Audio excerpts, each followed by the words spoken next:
When I think of bullying, I start to question myself and think about why students want to act against others in this way. What do bullies actually gain from the torment that they are causing other students? Some questions that come to mind are, what exactly does bullying achieve? Does bullying bring inner happiness to the perpetrator? Does it result in lasting power? Does it really build self-confidence? The actions that a bully takes are truly a reflection of someone's self-worth, fear, and dissatisfaction. I'm going to be speaking about the importance of bullying and why it's so important that teachers, parents, and others take a close look on how impactful it is to students at school. When we think about bullying, we typically think about one child bullying another child on the playground, but bullying is far more pervasive. Students are known to be highly bullied in the school environment. Students may get bullied because of the clothes that they wear, brand of car that they drive, music that they listen to, or even their profession that they are studying. School bullying has made the headlines on many television networks and newspapers, mainly because of the negative effects it has on students. Bullying negatively affects students on the playground, classroom, and even on the internet. Since educators have a responsibility to protect the children in the school setting, student bullying directly impacts the role of the educator as well. Bullying rates have soared more than ever in our high schools. High schools nowadays are seeing more victims that have been physically and mentally damaged by bullies. Headlines have featured numerous bullying incidents regarding the prominence of it. According to the National Bullying Prevention Center, 1 out of every 5 students report being bullied in a school environment. The National Center for Educational Statistics stated that 41% of students who reported being bullied at school indicated that they think that bullying would happen again. Bullies tend to have imbalances in their life and are not psychologically well adjusted. They have various emotional problems, issues at home, and empathy for other people tends to be non-existent. Bullies tend to be divided into 2 different types. Those 2 are seeking status and those going after more vulnerable victims. Young adults that are bullies also tend to bring their issues in their future adult life. The consequences are severe for the bullies themselves. Today, we've seen how horrible bullying has become. Virtually every school has various acts of bullying occurring. Victims of bullying have gone as far as committing suicide because of the mental damages the bully has projected on them. It's essential to have families and schools connected with one another in order to help prevent the spread of bullying. The bullying behavior is a result of all of the influence that the students have around them, such as their families, teachers, and peers from school. Several researchers recognize bullying as not an issue between the bully and the victim. They see it as a group phenomenon. For example, an individual's family life, age, sexual orientation, and culture are all systems that correlate with one's behavior in regard to bullying. Furthermore, understanding the relationship that the bully has is important knowledge. A student doesn't become a bully fully because of the individual characteristics that they portray. The relationship that a bully has with neighbors, peers, and impacts that our society has on them can form the character that someone is representing. In my project on bullying, I've taken a look at what exactly is causing bullying and attempted to find successful ways to prevent it. Viewing current research, studies, programs, and social media data related to bullying has helped aid my research.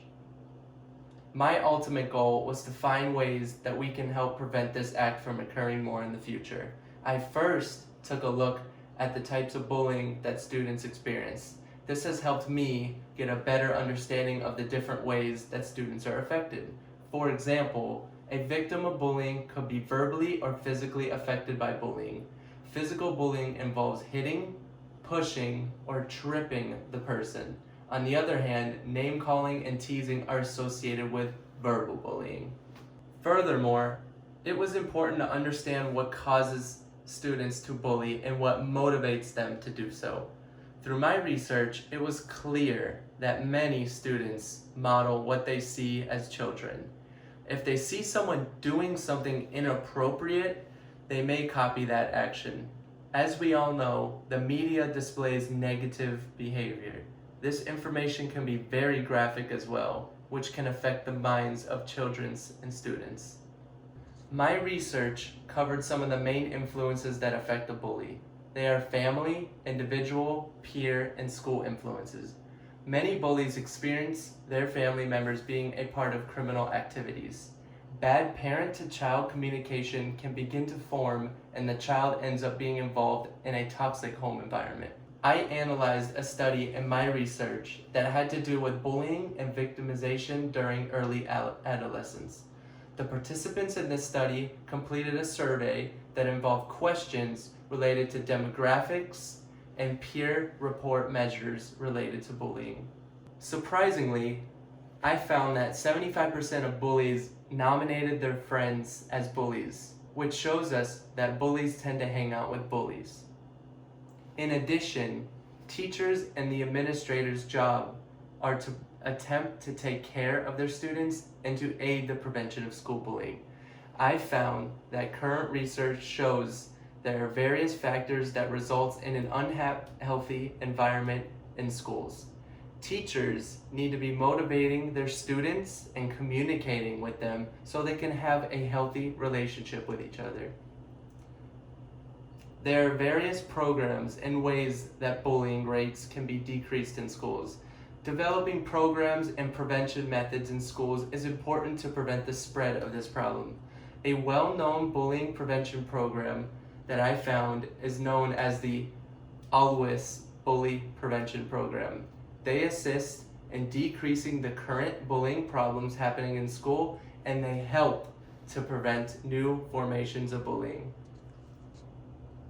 After taking all of the knowledge and research, my goal for the project was to research social media posts on Facebook and Instagram. I spent 1 week researching this data and selected one post on each day of that week. I researched hashtags related to bullying and selected posts that were closely related to my topic. I focused on identifying posts that conveyed the severity of bullying and how people are making use of social media channels to put a stop to it. My goal was to bring awareness to how severe this problem is and how prominent this topic is in our schools and community. I've discovered through the social media posts that this can be used as a weapon against bullying or could motivate bullies even more through the use of cyberbullying. The posts that I've discovered proved to be a wake-up call for influencers of people close to bullies such as parents and teachers. The posts conveyed the harmful feelings and effects that victims are suffering with. There are currently so many awareness posts that encourage others to help stop it. In addition, I conducted a testimony of someone that has been a prior victim of bullying. She has helped me discover effective ways that bullying could be stopped within the school environment. An example of one will be creating a prevention or awareness class for all students in schools to help prevent this problem. As you can see, bullying is a massive problem that has been impacting our schools for years. The influences of culture, social media, educators, and families can all be partially responsible for the actions taken by bullies. Implementing effective ways through the use of educating and communication can contribute to the decline of bullying rates. Whether you are a parent or educator, it's essential to connect with children at a young age and teach them positive principles and values. By creating better teaching methods and programs, it's imperative that peers around children and bullies assist in the prevention of this act. Even though this will not eliminate the act of bullying, it will most certainly help prevent it in schools. Thank you for taking the time to listen to this presentation about the prevention of bullying, and I hope you guys have a great day.